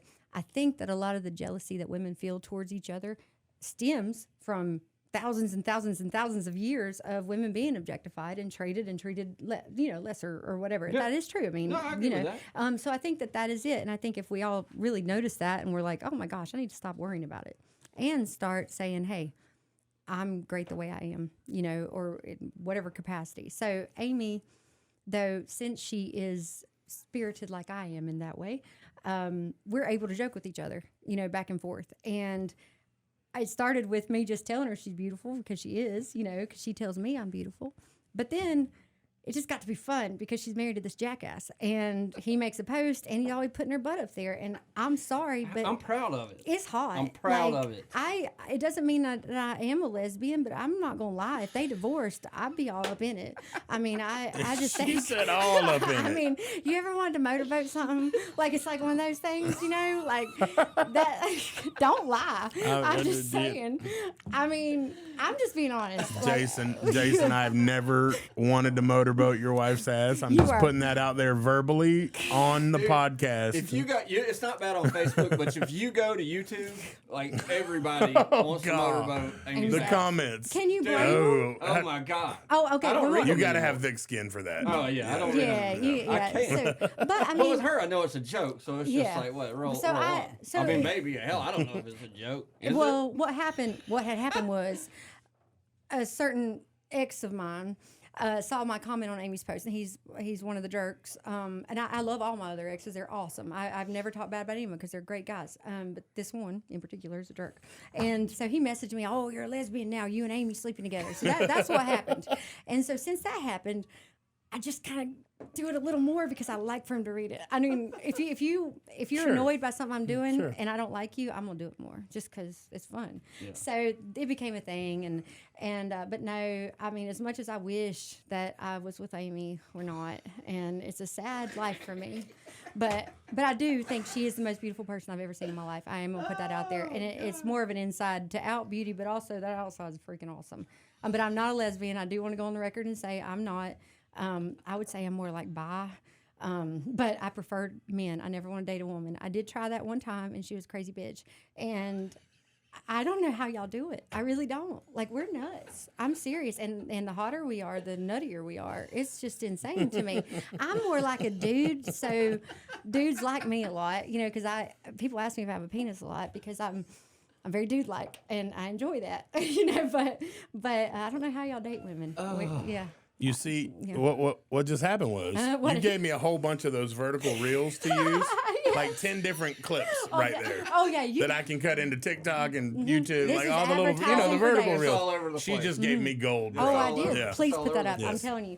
And the thing is, like, as much as I don't like to talk about my private life, there are some things I don't. Don't mind. you though? Yeah, but there are some things I don't mind talking about like that because I don't care anymore. I think when I hit 40 Right? last week, Right. my folder. Who of, gives a shit Yeah, my folder after of 40? See, we got to have Amy in here to defend herself, though, I know. because like she's gonna watch this and be like, "What?" we made this segment about her ass. That's basically what happened, and I feel Oh, like damn, Amy, I'm sorry. I didn't mean for that to happen. everything should be about that booty. I've never seen one like it. It's like I swear, when Amy passes away, which I hope is 100 years from now, that it should be a mold. You know what I mean? Like there should be a like, to statue be able to it. build Like, a fence around it. I know. I just want to touch the butt. You know what I'm saying? Perfect. Yeah. I won't tell the titties on my backstory. I'm not gonna tell that. But I was like, but no, I'm not a Back lesbian. titties? Yeah, never mind. That's I'm going to have to hear that story at some point. off the I don't even record. No. Maybe I need to know. Yeah, you need to hear the story. But no, seriously, like I very much enjoy complimenting women and building them up. And I actually have girls now in other bands. There's a couple of them: Amelia Presley, Jen Ford. You guys should look these girls up. Listen, they're and like that. Listen, Yeah. ladies out there, if you're listening, and you hear Jennifer saying this, she's not just saying it. She actually lives this shit. Yeah, She really does. She really wants to see you thrive. I do. She really wants to see She your ass. really wants to see you thrive, and maybe really, see really your wants ass to see too. your ass. Yeah, I mean, if you got a good booty, I'm all about it. No, but Scott Rain's over in the corner like, legit. Yeah. Oh my god. Oh man, we're having too much fun. Yeah, well, she's so full of shit. Like, full of shit. I am full of shit. I'm not. I mean, I'm fearless. You're full of shit. Yeah, except for that one thing. But yeah, there. So Yes. I feel like go ahead. What were you about to say? I was going to tell you the one thing I don't like about Amy. Go ahead. Real quick. Yes, please do. She goes barefoot a lot, and that's a problem for me. And she wears these atrocious shoes. Why is that a problem?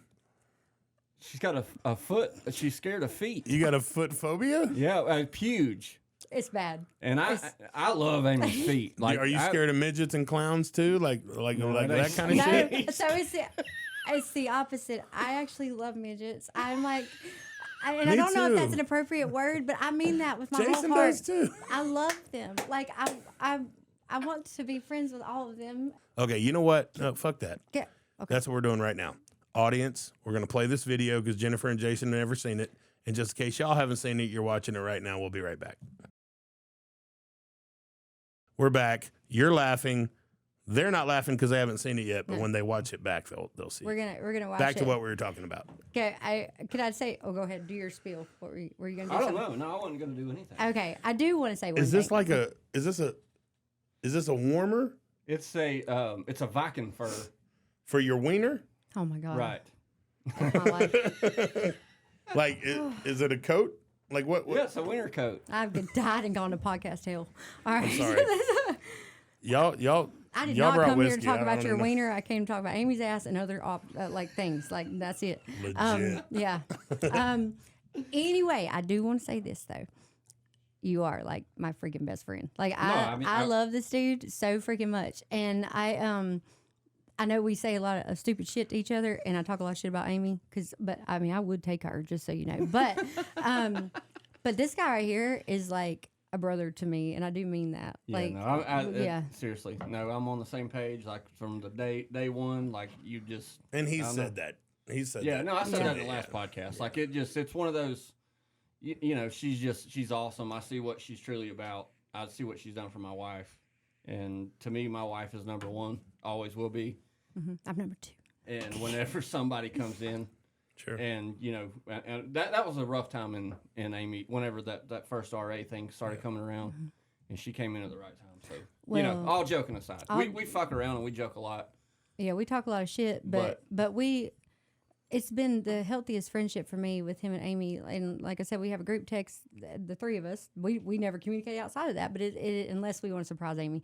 But yeah, almost every day, the three of us are talking, and it has been the healthiest thing for me because I don't do that with anybody else. Like I'm very quiet outside of the band, and I like my alone time, but it's just stupid shit. We send the dumbest shit to each other, and we laugh. And laughter, like music, is medicine, you know. And for my Lyme disease and cancer and all the things that I've been through, it's incredible. Amy provides the, just angelic shit. I don't even know what to say. She's such a different person. Yeah, this whole thing's been about Amy, but Jason provides humor. Rightfully so. And yeah, we got to have Amy on. Like I think half of it was a cop out. Well, she did have you saw the food that she was. I'll make it happen. I got. Well, you know what? Honestly, bro, real talk. I got all kind of questions about Thrive. So I want to bring Amy in here and put her on blast. About Thrive the whole time. Put her on blast. Amy, tell me about this Thrive because I got all kind of speculations. Clear some shit up That's how for she me. got Talk the about booty. Thrive and I bet- Jesus. Amy will be here. And I bet she will, and she'll clear some shit up for me. That's all you got to I'm do. down. And that's how she got that booty, probably. That Thrive. And there's a lot of doubters about Thrive, so I would love to I'm give on Amy it. that. I would love to give Amy that platform to talk about it. Let me tell you something real quick. That heifer has me so hooked on Thrive. Okay. And she out of the blue, I was having a really hard time. Just real quick story. I'll make it fast. What was it? Probably 5 months ago. She'd been telling me about Thrive, and I have lots of vitamin deficiencies, lots of problems. And she's sent me Thrive. Like she's like, I got credits. You know what? I'm gonna send you a month. And she's like, just try it. I've been hooked on that shit since. Like $400 every month. I'm just like, here, and it ain't that much. I'm bougie, so I got to have all the bougie You get shit. all the extra you know how I'm stuff. bougie. Yeah. So I do have to say, Amy's not peddling something. shit works. So thanks, Amy. You freaking rock. It changed her life. Yeah. So. We're going to bring her on the show to tell Yeah. everybody all about it, because I really don't even know what it is. Yeah. Like I know Herbalife and I know I love those shakes. I love Herbalife. I'm not ever going to be a multi-level marketing guy, but No. I do love those shakes. They make me feel great. Well, I'm sure Thrive's got great stuff. And They're tasty. I want to let Amy come tell all about it. It's so we'll do awesome. that soon. We got to do Yeah. that. Well, yeah, but feet. I don't like her feet, but I don't like anybody's feet. Love her As feet. feet go, so Amy has cute feet, but she wears these I love her fuzzy little ass tattoo socks. feet. Her Oh tattoo my god! foot. Can you stop it? Like you're gonna get a boner. All Yeah. right. So All right. anyway, Settle that down. Yes, boners. calm We down. don't We're need no gonna- boners. Listen. We don't need no cosmic boners over here, okay, buddy? that'd be a good band name. Yeah, yeah, I like it. Cosmic boners. Yeah. You're onto something there. Oh, I okay. am. Yeah. Anyway. So, all right, so Yeah. we gotta wrap up here, but All before we do, Jennifer, tell our audience where they can find all of everything. Diamonds of Whiskey, you, every project you're working on. Tell them where to find you. Oh, well, you can just Google Diamonds and Whiskey, and it'll all come up.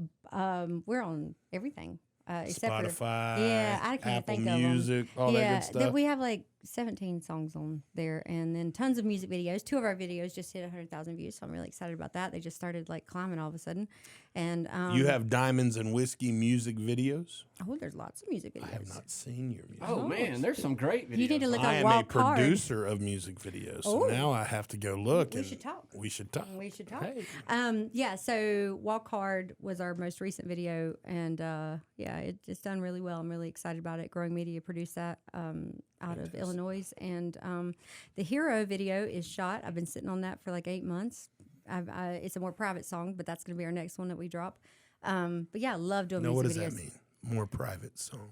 It's more. Explain that to me. It's a dark. So Hero is about my battle with Lyme disease, and the video is very in depth. Like it really tells 2 sides of a story. What you guys see, this woman that is successful and pretty and whatever, but my real life, which is dark and very difficult, and all the things I go through. So we really played that up. Part of the video, you see me in this beautiful dress and playing the piano, but it's like 2 sides of the story. I'm muddy in the other part and just struggling. Yeah, so it's a really beautiful video.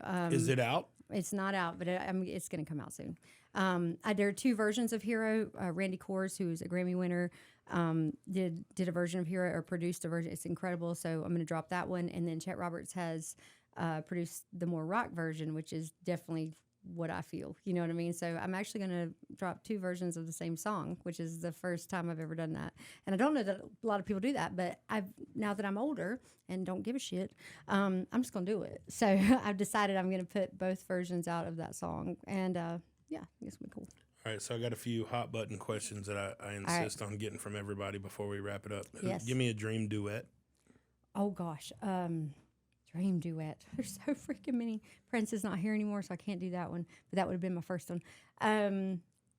Dream duet. Eric Church. I like it. I freaking love him. I'm sorry, it's probably a generic answer because most songwriters love him. Where are you at on Eric Church, Jason? You don't talk about him too much. It's not that I have a problem with mainstream country. I like Eric Church. Eric Church is one of the ones that I like. Luke Combs, Eric Church. I like those guys. But, man, I'm more on the Zach Bryan, the Ward Davis, the Cody Jinks. He More really likes that underground I feel, lo- Independent. which I love. I love Independent. that. Obviously, I'll wrap this up quick. But with me, like I found it 20 years ago in a truck. Whenever, in my opinion, mainstream country started to go downhill. I found Ray Wiley Hubbard, which led me to Hayes Carl, and then from Hayes Carl, like that went on and on. And now it's kind of mainstream because of the internet and Yellowstone.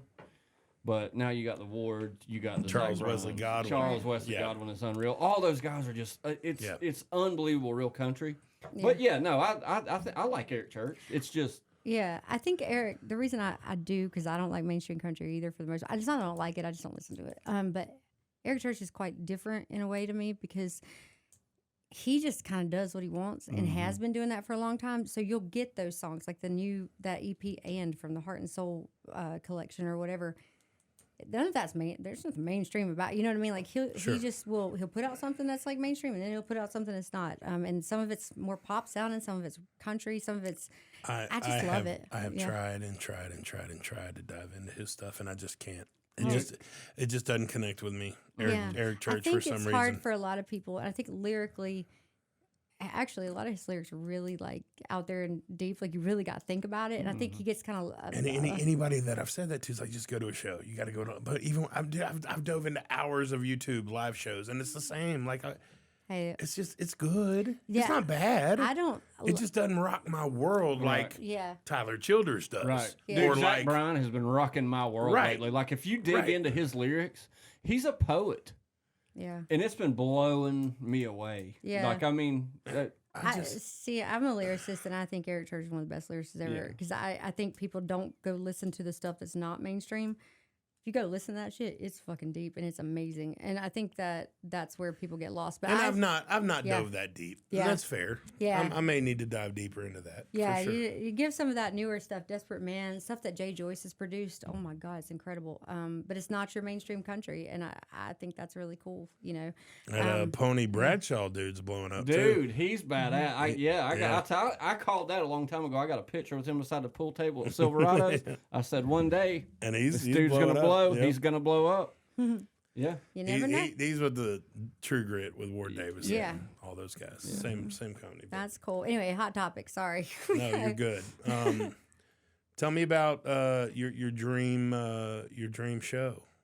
Dream show. What's your dream performance, Jennifer? Oh God. Is that the CMAs? Is that the Opry? What is it? What does that look like for you? No, it's like in a stadium.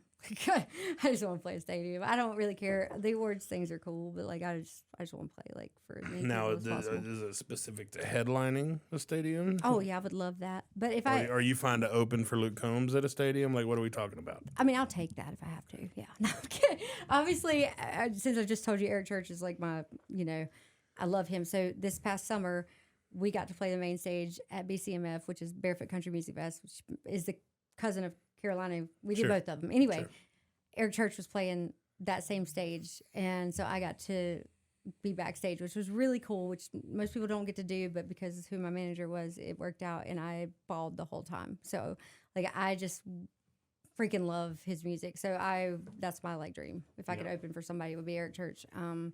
So yeah, that's kind of Dream stage? Just general, I don't have one. Just general I'm not stadium. That person. Just that vibe. Just want to play for a bunch of people. Okay. And I learned that from playing those big festivals. I love the catwalk. I love the big, I'll never forget we were at BCMF and we found out maybe 2.5 hours before that we were going to play the main stage. They bumped us up. And I was like, I thought it was a lie at first, but it wasn't. And I was freaking out. I was like, oh my God, I'm getting on that it's the biggest stage I've ever played. It's huge. And my manager before, he's like, don't be afraid to use the catwalk. And I thought, of all things to say to me, because when I step on stage, that crazy hooker comes out. You know what I mean? Not only did I use the catwalk, I stayed pretty much out there the whole time, but I ran on it. Like, there's a video. I saw the video. I was like, I was just like, bye.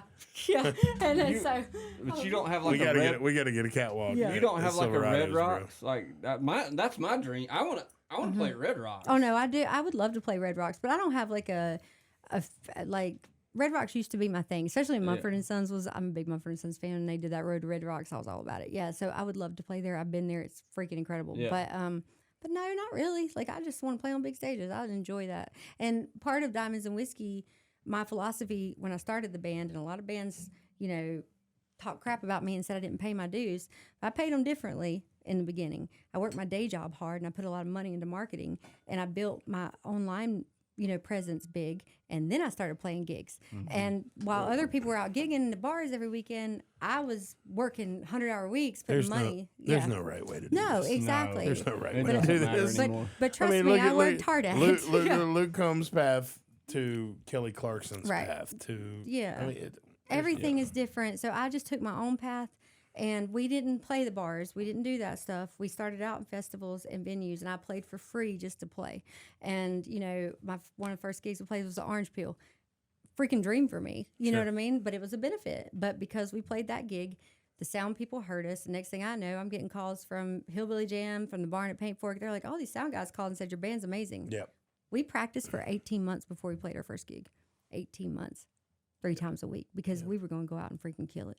Yeah. And we did, and that's how we got that name, and that's how it got started. So I never played any bars. I wanted to go out swinging, and I'm a mom. I want to be home with my kid. You know, I don't want to be out till 2 a.m. Quality over quantity. Exactly. Yeah. So I choose the gigs that we want to play. Sure. Yeah. So. 2 questions to wrap this up. Okay.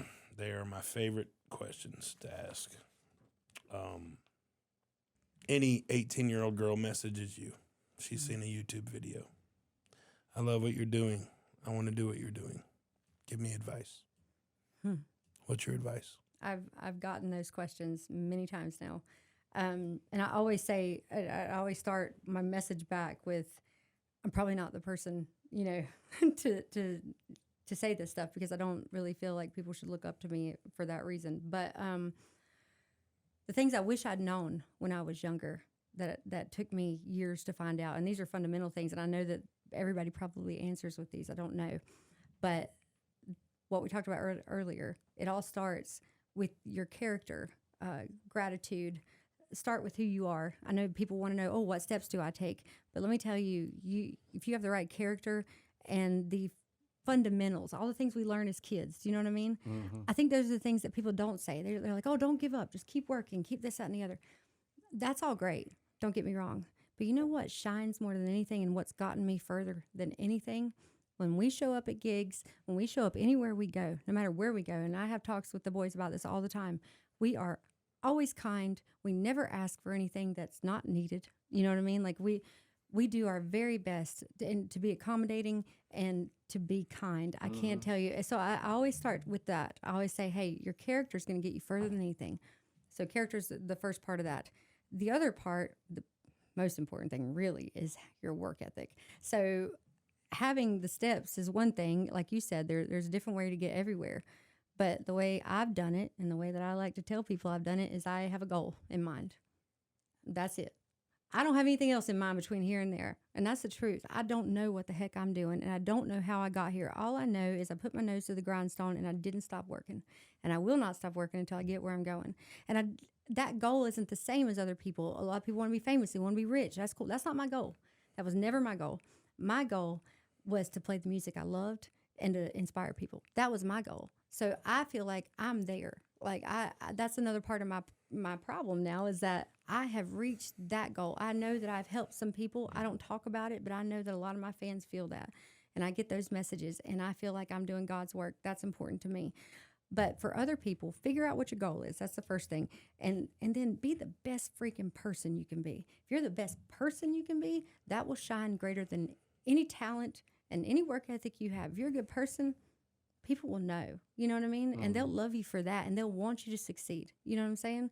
Like, they'll remember that. I remember the people I met that were nice to me, that were kind, that went out of their way, and they are few and far between. I'm telling you, they are few and far between, people that take the time to do something nice. So when we go places, that's what we do.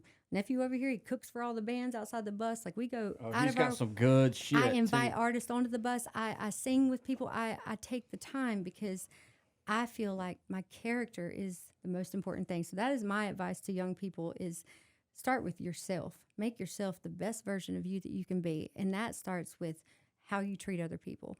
And I'm really big into that, the golden rule. You know, we treat people the way we want to be treated, but without the expectation of being treated that way. So I'm going to treat you that way even if you're an asshole.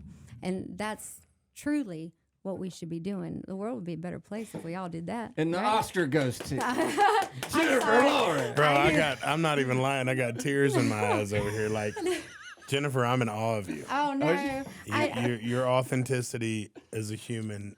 There's so much I wish I could do for people. You have no idea. And then I did this speech. And I fucking believe you. Yeah, she's believable. Well, I believe you. Well, people. You are not filling me full of smoke right now. No, I'm not. But they see this crazy. This is who you are, and I believe person. it. It is. That's who she is. But this is the heart of it all, is that I know what real pain is, and I know what suffering is. You know what I'm saying? Yeah. Like, I know what suffering is. People don't see that. They think there's this beautiful woman and I got everything because I have a good career, and I do. But I worked hard to get there and through a lot of adversity. And all I want is for people to see themselves the way they should, you know, and perspective, purpose, intent. Your intent every day is everything. You get up with intentions to do good that day, and you're not going to do it every day. You're going to fall short. But if you have good intentions, what else is there?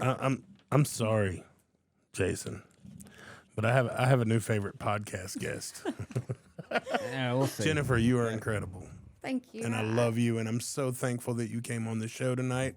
And I'm so thankful you were here.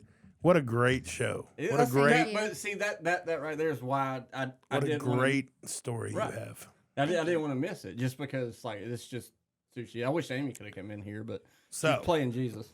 and that was just one of my last 2 questions. We got one more. Okay. Sorry, you got me over here tearing up. Jeez, I'm sorry. I What really a beautiful soul and story, and I'm in awe of you right now.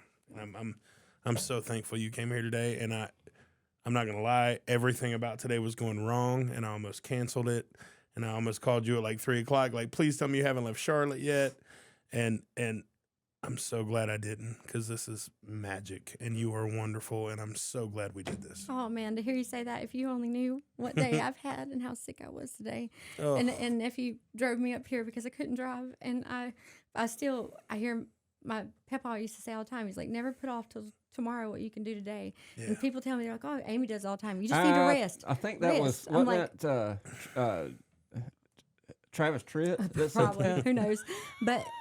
I hear those words every time I feel like I can't do something. You know what I mean? And I'm like, just do it. And people are like, oh, you just need to lay down. Trust me, I've laid down a lot. I got to keep moving.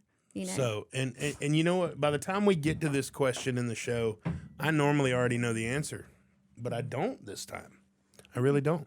I'm gonna give you If that. you weren't doing this, what would you be doing? I really don't have a clue. I normally know that answer by this point of the show, but I don't. What would you be doing? I don't know what I'd be doing either. If I wasn't doing this, I'd be doing this, I guess. People don't know that I have a job because they think I full-time do this. But yeah, no, I'm a real estate appraiser. That's what Okay. I've been for 20 years. That's all I've What? ever done. Yeah, I went to school for engineering. I'm a math buff. I went to school to be a real estate appraiser too. No, you did not. Oh my 9 gosh. months. I did the whole class. Oh my gosh. Well, I never did the state test. Oh wow. Well, I've been doing it. I bought my first company when I was 23. I have been doing this. No I'm shit. like, You're yeah, still a real. yeah. Oh, dude, all Still the time. today. I You will. appraise houses today. Today I did. That's I amazing. did 2 this morning. Yeah, I'm a real estate agent now. Uh-huh. I don't do the appraisal, Oh, I but couldn't do I that. did go to school to do appraisal, and then Yeah. I just never saw it through because I knew I had to work for somebody for 2 years, Mm-hmm. and at the time I owned a little laser tag business, and I was like, I'm just not going to work for anybody for 2 years. I'm just not doing it.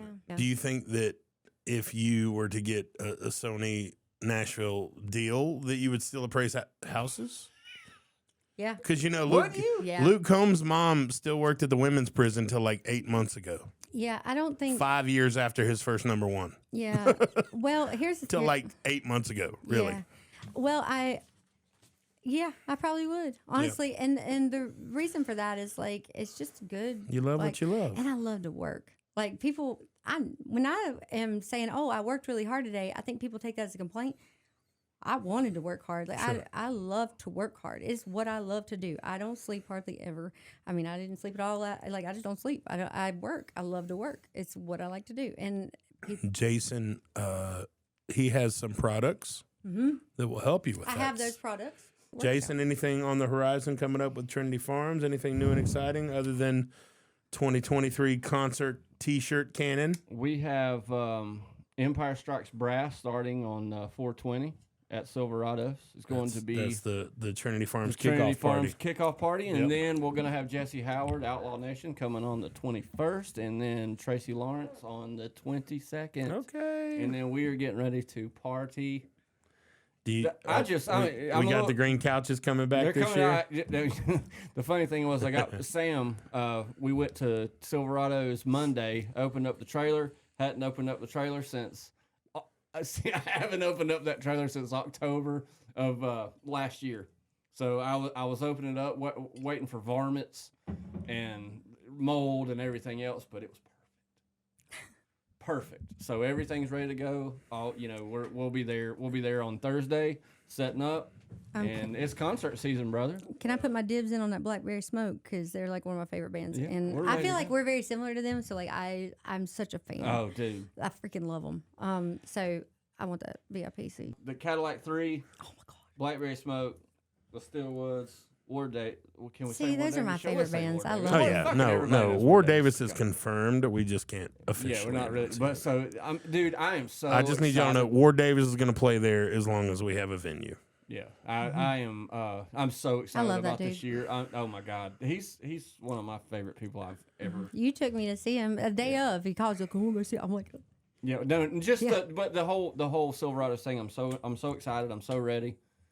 It is a passion of my life, and I can't wait to get back at it. Well, I'm But, super stoked that you're a part of it and that you're a part of it, and we're going to get you back on the books soon. well, I just appreciate you having me. This has been No, so it's been fun, and I needed this. It's Trust so me. informative, and thank you for sharing your story. Yeah, It's not an easy one to share. I'm No, sure I don't- some of it. I like to laugh. That way, I don't have to be down. So Yeah. I just joke all the time. Well, and I want you to know everything I said I meant. You are one of the real ones, and this has nothing to do with your talent on stage. I'm just talking about your character. Thank you. And you're great, and your talent on stage is honestly just a bonus. So Thank you. That's thank what you I want for- people to think. thank you for what you're putting out in the universe, and thank you, Jason, for being Thank you for great having me and back. funny and a friend and a sponsor and a partner, and we love you too, I man. love you so much. I'm Corey Short, Cosmic Koolaid, episode 17. We are all out of time. Jennifer Lauren, Jason Ward. We'll see you next time.